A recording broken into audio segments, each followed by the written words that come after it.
ഈ വെണ്ടയ്ക്ക എന്ന് കേൾക്കുമ്പോൾ എല്ലാവരും നെറ്റ് ചുളിക്കും. കാരണം അതിൻ്റെ രുചി ആളുകൾക്ക് അത്ര ഇഷ്ടമല്ല. എന്നാൽ നല്ലൊരു വെണ്ടയ്ക്കക്കറി ഉണ്ടാക്കാം. ഒരു ചട്ടിയിലേക്ക് എണ്ണ ഒഴിച്ച് എണ്ണ ചൂടായി വന്നു കഴിയുമ്പോൾ അരിഞ്ഞു വെച്ചിരിക്കുന്ന വെണ്ടയ്ക്ക അതിലേക്ക് ഇട്ട് കൊടുക്കാം.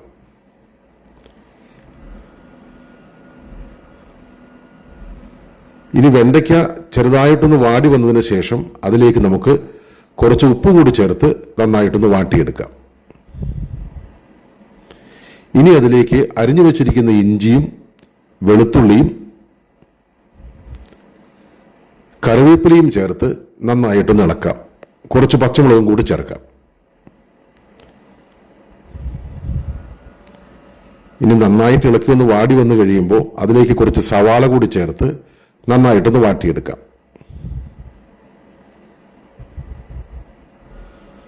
ഇത്രയും നന്നായി വാടി വന്നതിന് ശേഷം നമുക്കതിലേക്ക് 2 തക്കാളി അരിഞ്ഞു വെച്ചിരിക്കുന്നത് ചേർത്ത് നന്നായിട്ടൊന്ന് ഇളക്കി പൊത്തി വെച്ചതിന് ശേഷം ഒരു 2-3 മിനിറ്റ് ഒന്ന് അടച്ചു വെച്ച് വേവിച്ചെടുക്കാം. ഇപ്പോൾ ഒരുവിധം വെന്ത് കഴിഞ്ഞു. ഇനി അതിലേക്ക് മല്ലിപ്പൊടി, മുളക് പൊടി, മഞ്ഞൾപ്പൊടി, ഗരം മസാല,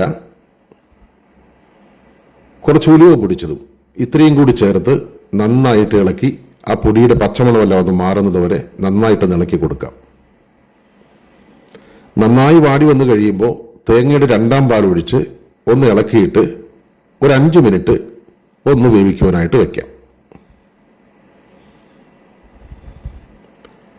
നന്നായി വെന്ത് വന്ന് കഴിയുമ്പോൾ അതിലേക്ക് തേങ്ങയുടെ 1ാം പാൽ ഒഴിച്ച് ഒന്ന് ഇളക്കി കൊടുക്കാം.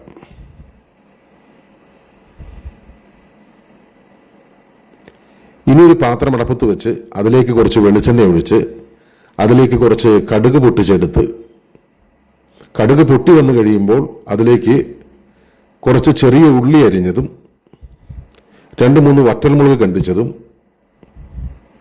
കുറച്ച് കറിവേപ്പിലയും ചേർത്ത് നന്നായിട്ടൊന്ന് ഇളക്കി നല്ല രീതിയിൽ അത് വാടി വന്നു കഴിയുമ്പോൾ നന്നായിട്ട് വാടി വന്നിട്ടുണ്ട്.